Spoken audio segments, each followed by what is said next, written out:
I shall seize fate by the throat. It shall certainly not bend and crush me completely to its wheel. What a humiliation, when one stood beside me and heard a flute in the distance, and I heard nothing. Or someone heard the shepherd singing, and again I heard nothing. Such incidents brought me to the verge of despair. But little more, and I would have put an end to my life.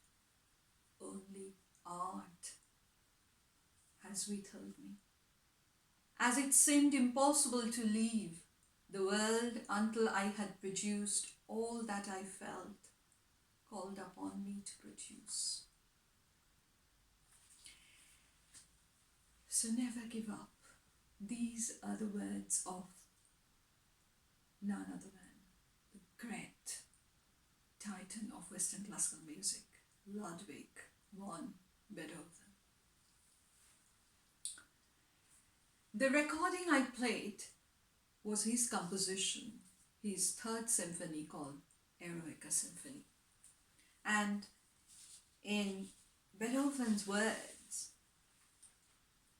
he said that he composed this symphony to celebrate the memory of a great man. And that was the sole reason why I have played this recording today.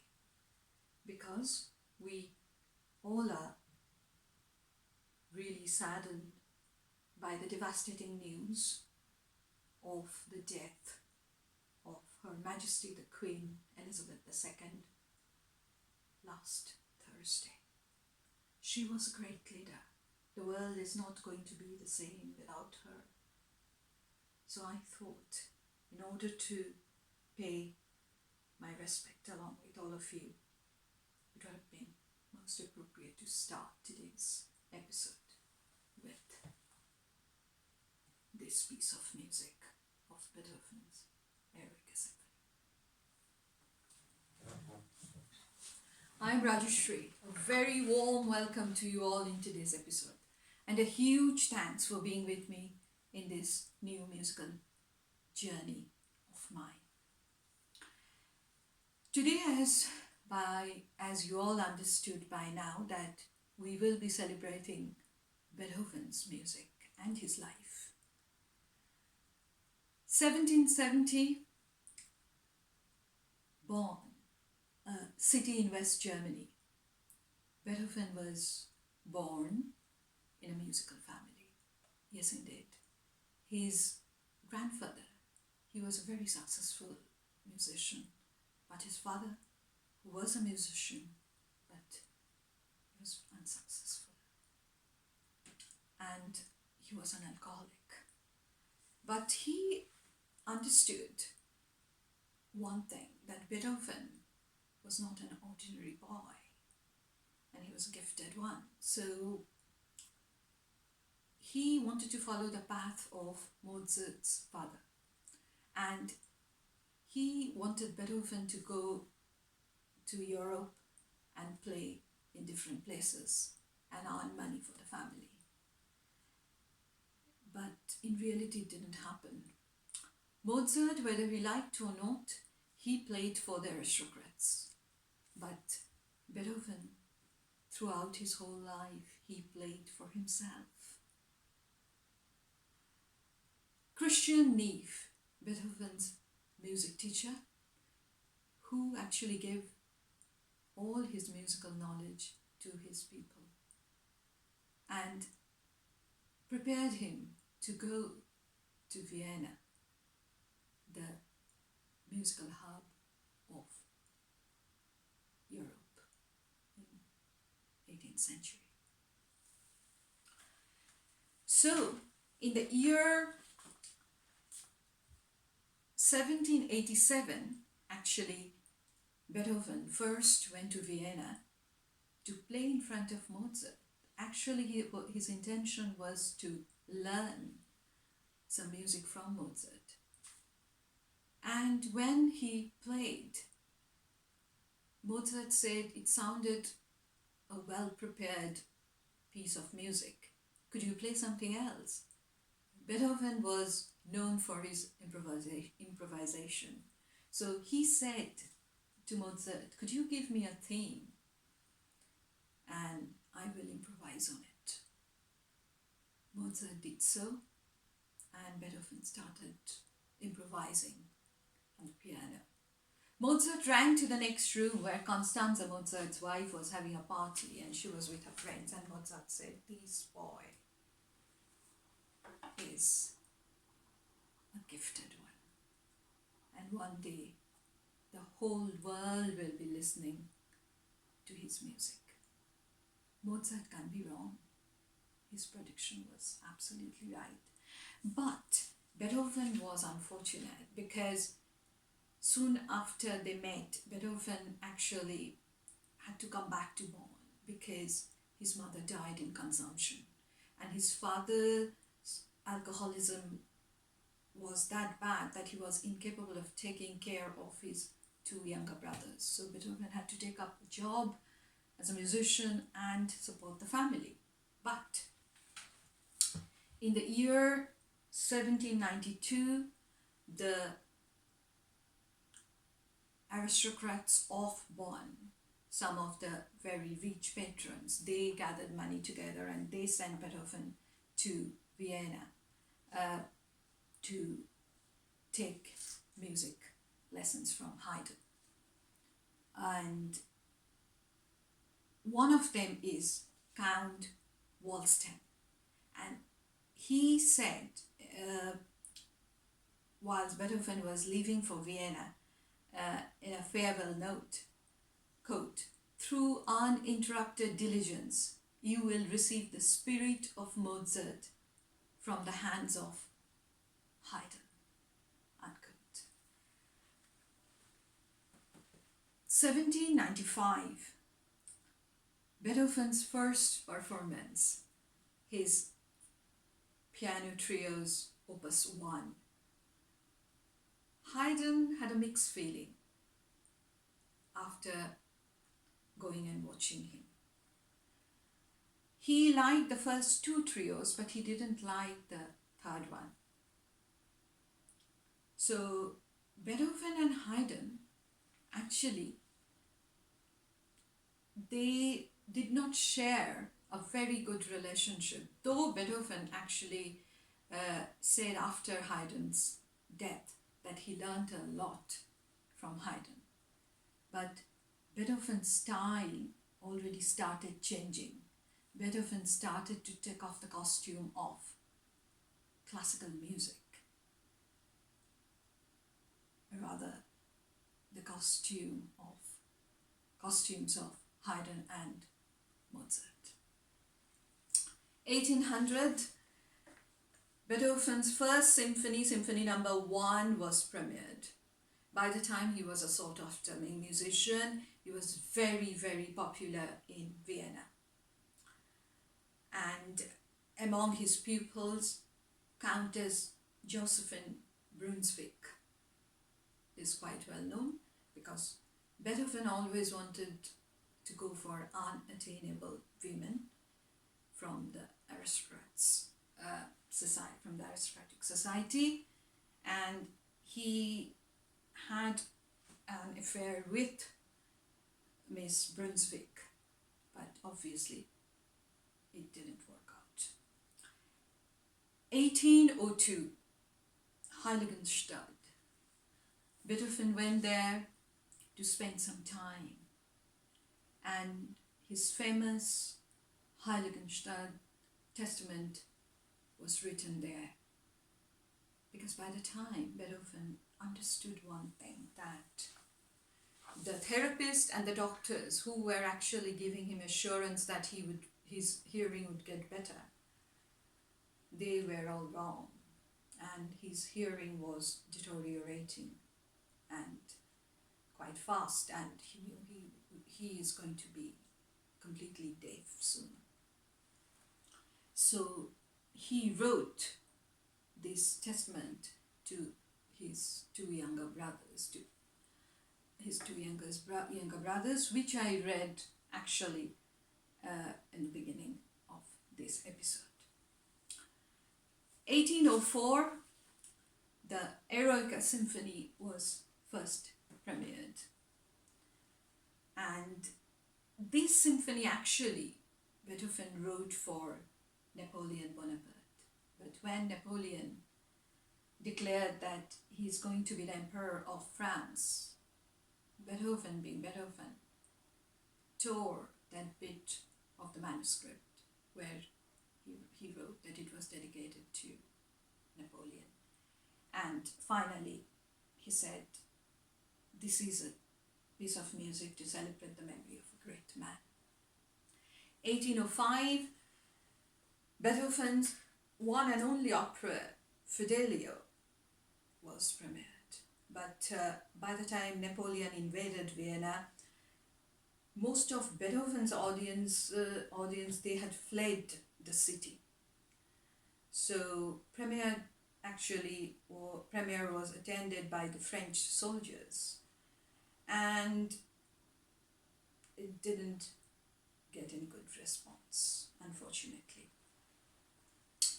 Friends, they asked him to revise it, but obviously he did not. Coming to 1806, October, by the time due to his deafness and other illnesses, which is his inflammatory bowel disease, he had problem with his vision, he has Paget's bone disease. He was getting a bit frustrated, and that was quite evident in his behavior. And he fell out with one of his most loyal and royal patrons, Prince Lichnowsky. Prince Lichnowsky actually asked Beethoven to play in social gathering, but Beethoven said no. And not only that, one day when it was raining a lot, Beethoven actually left the palace for good. But the manuscript of one of his sonata, Appassionata, was there inside his pocket. Until today, you can see the watermarks on that manuscript because it was completely soaked. Beethoven never came back, but we heard that Prince Lichnowsky used to go and sit outside his apartment to listen to his music. Beethoven actually dedicated this to one of his great friend, Count Franz Brunswick. And I think I have already mentioned that Josephine Brunswick, who was Beethoven's one of his very, very dear pupils, was actually this Franz Brunswick's sister. Coming to 1808, his 5th and 6th symphony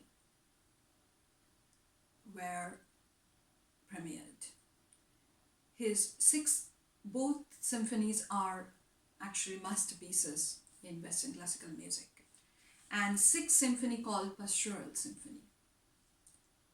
Beethoven used to love to go for a walk in countryside. He used to love nature.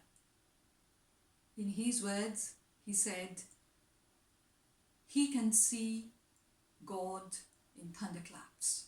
He can see God in raindrops. He can see God in every note. And he can see God in every moment of silence. So the creator of Ode to Joy, Mrs. Solomon's was somehow connected to Almighty.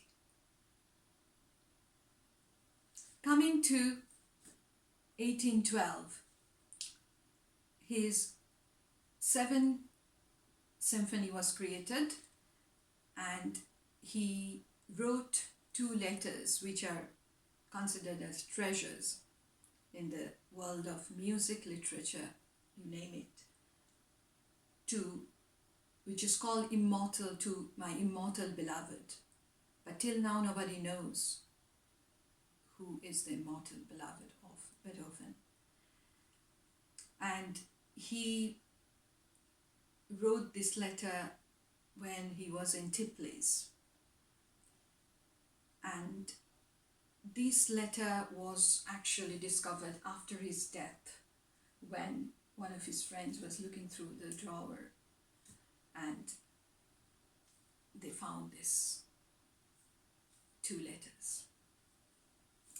1813, Symphony number 7 was premiered, but the music was very difficult for the orchestra to play. But Beethoven didn't change anything. 1815, Beethoven's brother died. He was Beethoven's business manager and was very close to Beethoven, Karl. And he wanted Beethoven to look after his widow and his son, Karl, as well. But unfortunately, Beethoven never liked his wife, so Beethoven actually went to court for the custody of his nephew. But we heard that Karl tried to commit suicide because he was torn between his mother and his uncle. But fortunately, he didn't die. Coming to 1817, Beethoven was completely deaf by then. 1821, he was commissioned to write a 3-piece sonata, but he completed the first one, which is Opus 109. 110 and 111 he couldn't complete because of his illness. And we know that in 1821, whilst he was not well, he went for a walk. And he lost track of time. He was hungry, he was very far from his house. The locals, they contacted the police saying that a tramp is peering in through their windows. So police came and arrested Beethoven, couldn't identify who is he. Eventually one of the university professors came and identified him. Beethoven's sad part of Beethoven's life started. He used to wear clothes which is full of food marks. He never used to bathe. He was very arrogant that time. And he understood that his deafness is never going to get better. 1825, his Fugue Crusade, another masterpiece he created. And coming back to 1824, because this is a very significant year of Beethoven's life, he created Symphony 9. Ode to Joy is a part of that. It is Schiller's poem for which Beethoven composed the music.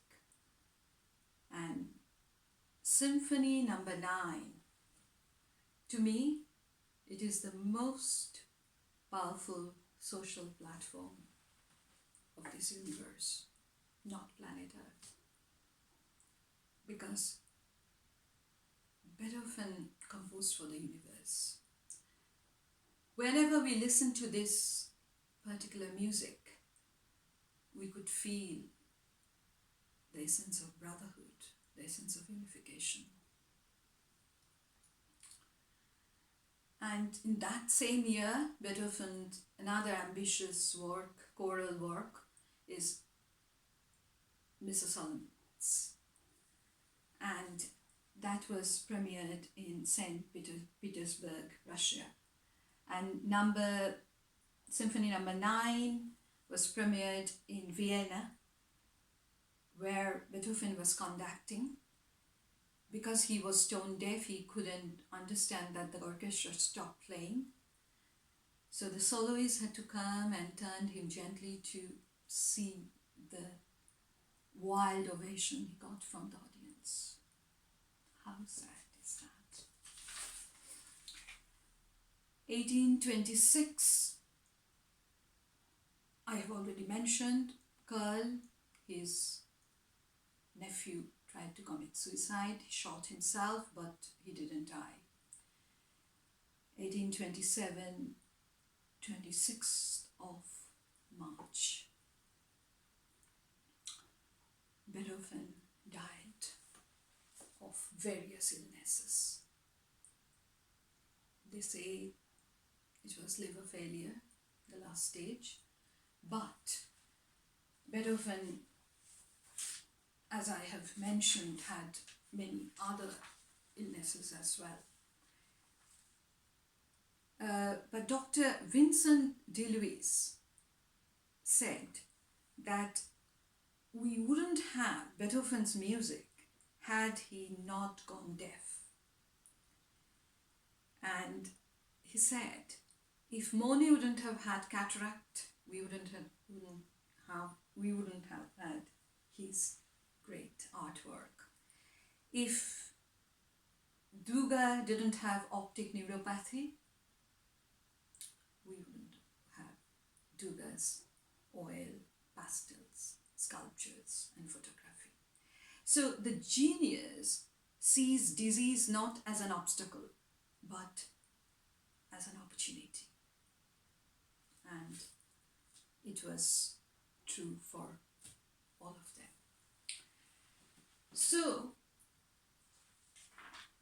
Beethoven's funeral, it was on 29th of March 1827, where the great writer Franz Grillparzer wrote the funeral oration. Like a giant sweeping across the seas, he stormed through the frontiers of his odes. Those who come after him cannot continue. He stormed through the frontiers of his art. Those who come after him cannot continue, but must begin afresh. For he reached where art itself ends. That is Beethoven to me. And with that, I'll be ending this narrative section and we'll be going to the musical section. And as always, for the narrative and both for the narrative and the musical section, my wonderful teacher, Mr. James Billingham, helped me a lot. And in the musical section, I created a little composition, but it's not my original composition because I added a very simplified and little improvised version of Ode to Joy. Because the tune of Ode to Joy is like a GPS to me. When I listen to it, I reach to a destination, which is Beethoven's address. And I feel that that is the greatest hymn of this universe for all of us. Thank you very much for listening, and bye for now. I shall see you in the musical section.